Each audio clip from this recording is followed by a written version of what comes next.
The purpose of entry-level jobs is to help people to start their career with no experience. So why are they asking for that now? I mean, to me, this whole entry-level job thing, a lot of it seems like a complete lie.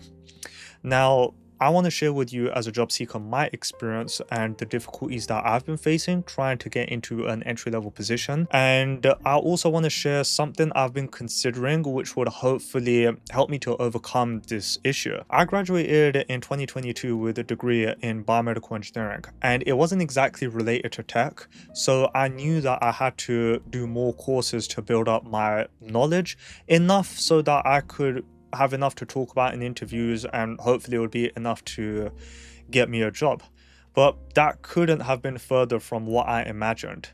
And when I saw a lot of jobs on, LinkedIn, I saw that they were looking for other tech stacks than the ones that I had, learned from these courses. For example, Java, C++, C Sharp, and so many other ones. And it just felt like I wasn't exactly aligned with some of the entry level positions. Now, I felt like having some of the skills and stuff that they're looking for in the job description would be at least enough to call for an interview. Then it'd be up to the interviewer to decide that, okay, we want to take this guy on, he could use some training, and that would be it. That's what I heard, that learn on the job. But I don't think that's actually the case anymore. So I feel like that I just wasn't getting enough interview practice and being able to sell myself. As someone who's introverted, I find it really difficult to sell myself. I felt like some of the interviews I did have, I was fumbling them because I wasn't able to sell myself properly. I wasn't able to speak about the experiences I had in my resume enough. So, as they say, it's a numbers game. You have to just go through the reps and hopefully one of the jobs will land. There's also a lot of other competition with, other students, as an example. So many people, there's like thousands of graduates every year, and it's like they're all looking for entry level positions. And I guess jobs kind of saw that, everyone's kind of the same, so then they had to change their requirements. At least that's what I feel. So I realized the courses weren't enough, so then I decided to go back into education last year and pursue a master's degree. And I felt like if I could just broaden my knowledge, it would be good enough to help me hopefully speak more in interviews. But the main reason I'd done it was so that I could be eligible for graduate schemes. And for those of you who don't know, graduate schemes are very similar to entry-level positions in that graduates don't really need much experience to, start their career. So I thought this was a really good chance for me to, apply to another set of jobs. And another good thing about graduate schemes is that some companies, they're actually taking a lot of people, so you're not just competing for one position. Some of them are actually taking a cohort of people. So I thought, okay, let's start applying to loads of graduate schemes. So last September I started my master's, and then in October I started applying to graduate jobs, graduate schemes. I was coming across all of these different assessments because jobs would get back to you via email, and they'll be like, all right, you have 7 days or whatnot to complete these assessments. And I would go ahead with them. They would be like behavioral, depending on the company. Some would be coding, some would be like behavioral questions, and also some would then end with video interviews. And I felt like, honestly, I've done reasonably well in some of them, but knowing my luck, it didn't exactly work out. So, and then I started to get a little bit frustrated, and I wanted to share one example. It's like one of the assessments I've done, I actually matched 100% with the company's values, and I didn't even get called in for an interview. Like, forget the job for a second, I didn't even get called in for an interview.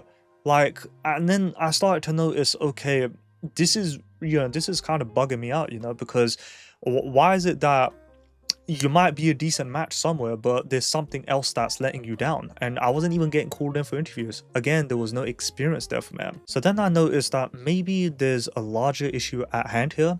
And then this leads me on to the whole discussion about, companies using AIs to screen their candidates. Now, I know some companies do this. And honestly, for people looking to get into, kickstarting their career, it's like one of the worst things, because I researched and I found out that AI is actually reducing the number of entry-level positions.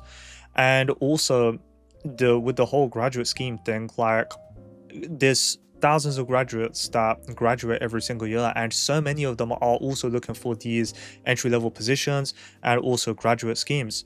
So now there's the issue of, AI making a reduction in a lot of these entry-level jobs, and there's also another issue where we're all competing for graduate schemes. Even though graduate schemes or some jobs, they take on a cohort of people, but there's still, a lot of people are asking, they're trying to get into these positions. And then there's also another added issue of you're not allowed to use AI to, do your applications or your assessments, even though, some companies use AI to screen their candidates. It's like a complete mess at the moment. So I thought, you know what, let me kind of see if there's a way I can overcome this situation.